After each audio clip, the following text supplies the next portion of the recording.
샬롬, 9월 11일 이슬기도 오신 여러분 환영합니다. 우리 암송하고 시작하겠습니다. 로마서 8장 32절입니다.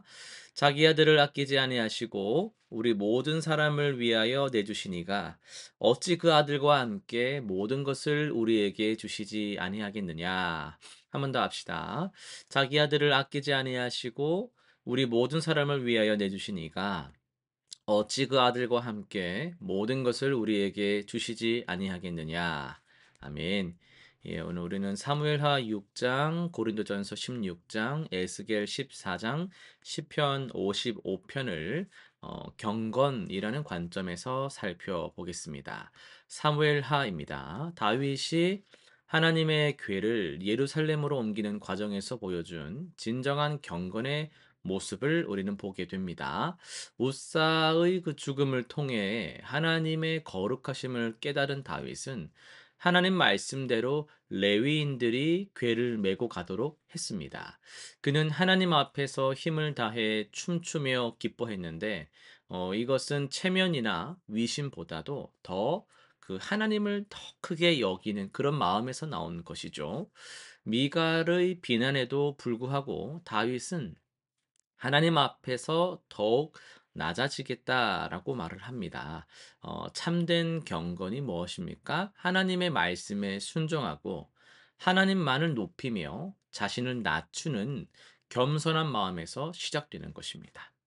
에스겔로 넘어갑니다. 하나님께서 장로들의 마음에 있는 우상들을 지적하시며 참된 경건이 무엇인지를 보여주십니다.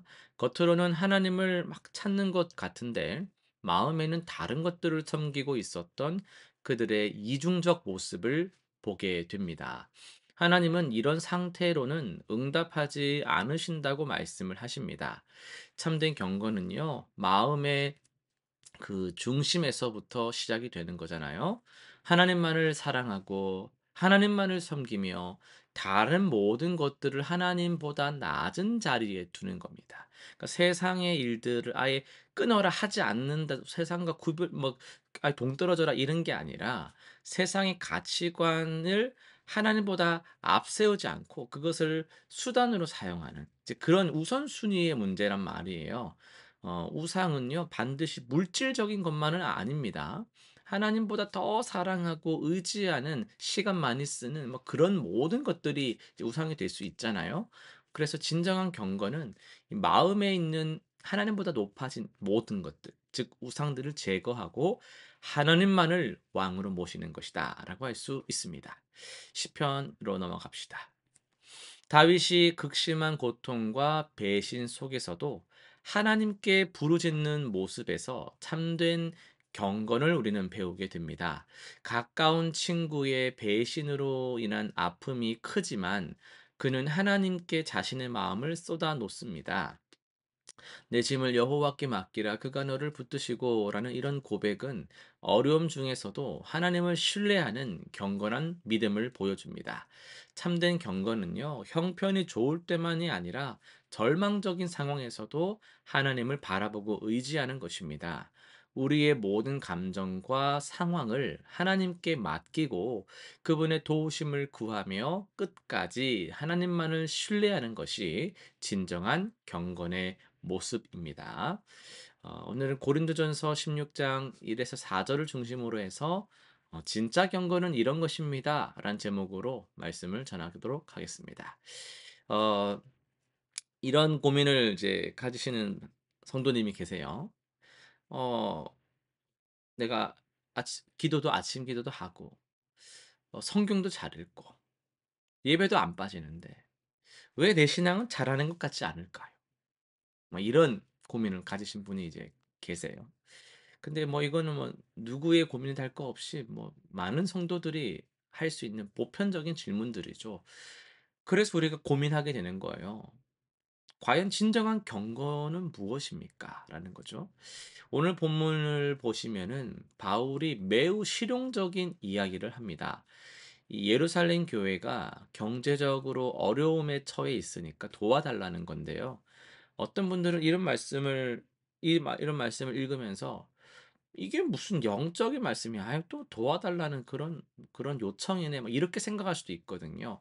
그런데 바울이 이 연보 이야기를 어떻게 하는지 자세히 살펴보면 여기에 참된 경건의 비밀이 숨어 있습니다.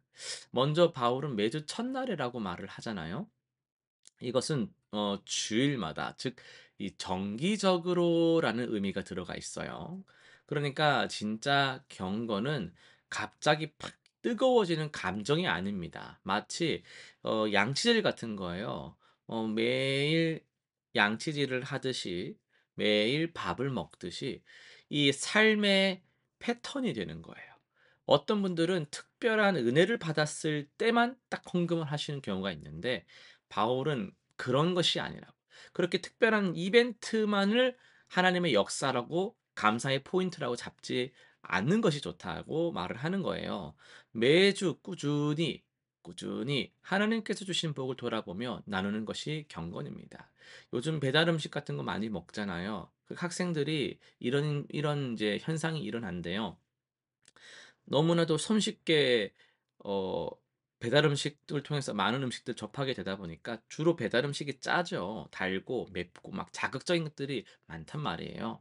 그러다 보니까 집밥을 못 먹는다는 거예요. 맛이 없어서. 그러니까 나물 같은 것도 안 먹고, 그 반찬 여러 가지 막 이런 것들 아예 쳐다도 안 보고 그냥 자극적인 거 하나 밥 뭐 이런 식으로 딱 먹는 게 그 일상이 돼서 항상 그런 자극적인 게 없으면은 '먹은 것 같지가 않다.'라는 말들을 한단 말이에요. 그러니까 평범한 일상이 되게 이렇게 하찮게 여겨지는 그런 모습이 좀 만들어지고 있는 거예요. 그런데 그러면 안 되거든요. 그런 병이 생기는 거예요. 신앙생활도 뭐 별일 없는 그런 하루가 가치가 없는 게 아닙니다. 별일 없는 것 같은 그 속에서 계속 반복되는 꾸준함, 신실함, 성실함, 그런 신앙적인 루틴, 패턴 이런 것들이 결국 우리의 어려움들을 다 이겨내는 기초 체력이 되는 거거든요. 그런 걸 지금 강조하는 겁니다. 정기적인 꾸준한 신앙생활이 얼마나 유익한지, 경건이라는 건 그런 거라고 말을 하고 있는 거예요. 또한 "너희 각 사람이 이익을 얻은 대로"라는 표현을 쓰거든요. 이는 두 가지 중요한 의미가 있어요. 첫째는 하나님께서 각자에게 주신 능력과 복이 다르다라는 것을 인정하는 거예요. 막 저 사람이 나보다 더 왜 이렇게 잘났고, 그러면서 또 쟤보다 내가 낫지 막 이러면서 이렇게 할 것이 아니라 각자에 대한 하나님의 부르심과 또 은사가 다르다라는 걸 인정하는 거예요. 어떤 분은 월급이 많고 어떤 분은 적잖아요. 어떤 분은 사업이 잘 되고 어떤 분은 힘들단 말이에요. 하나님은 그런데 그런 것들을 통해서 "너는 왜 이렇게 했냐?"라고 하는 게 아니라 그런 마음을 보신다라는 거죠. 그러니까 하나님 보시는 것은 액수가 아니니까 자유할 수 있잖아요. 겸손할 수 있거든요. 그 첫 번째고요. 두 번째는 이익을 얻은 대로라는 것은요, 하나님께서 복 주신 걸 인정하는 거예요.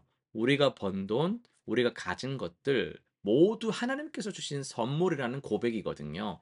이런 고백이 있을 때 비로소 진정한 감사가 나올 것이고 또 진정한 나눔도 실천할 수 있는 겁니다. 그런데 바울이 그럼 이렇게 연보, 헌금하는 것에 대해서 왜 이렇게 강조를 할까요? 좀 역시 사람이라서? 아니 그런 게 아니에요. 단순히 돈 문제, 돈이 필요해서 돈 한번 어떻게 해 보려고 그런 게 전혀 아닙니다. 당시 예루살렘 교회는 주로 유대인들의 교회였고 고린도 교회는 이방인들의 교회였거든요. 유대인과 이방인 사이에는 깊은 편견과 차별이 있었어요.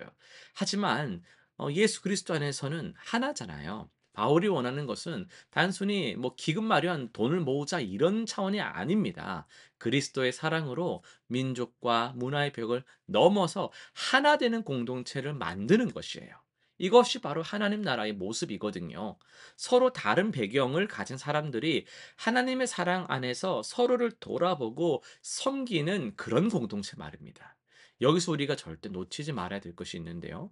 바울은 저축하여 두어라 라고 말을 합니다. 즉, 미리 계획하고 준비하라는 것입니다. 이는 충동적이거나 감정적인 것이 아니라 깊이 생각하고 헤아리며 기도하면서 결정하는 그런 과정을 의미하고 있습니다. 생각해 보세요. 매주 주일마다 하나님께서 나에게 주신 복을 돌아보고 어려운 이웃과 교회를 위해 무엇을 할 수 있을지를 생각하면서 조금씩이라도 저축해 두는 것.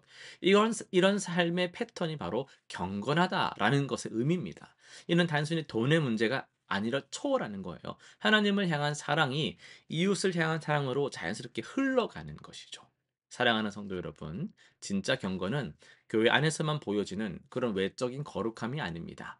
하나님을 사랑하는 나의 마음이 구체적인 삶의 자리에서, 특히 어려운 이웃과 교회 공동체를 섬기는 행동으로 나타나는 거예요. 매주 조금씩이라도 하나님의 일에 우리가 동참하고 서로를 좀 돌아보며 섬기는 마음, 그것이 바로 하나님께서 기뻐하시는 참된 경건인 줄로 믿습니다. 실천사항 세 가지 한번 정리하겠습니다. 첫 번째는 매주 하나님께 받은 복을 돌아보며 감사하고 내 형편에 맞게 하나님의 일에 동참합시다. 큰 액수가 아니어도 됩니다.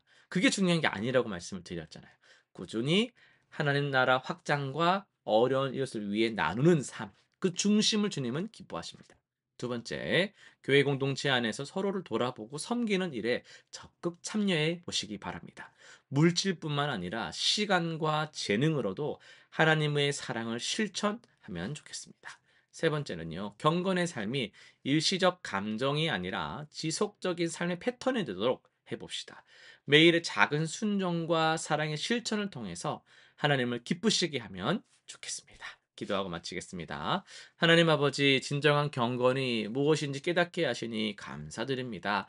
우리의 믿음이 말로만이 아니라 삶으로 나타나게 하시고, 하나님을 사랑하는 마음이 이웃을 사랑하는 행동으로 드러나게 하여 주옵소서. 그래서 매일 삶 속에서 하나님 나라를 이루어가는 우리 모든 지체들 되게 하여 주옵소서. 예수님의 이름으로 기도드립니다. 아멘.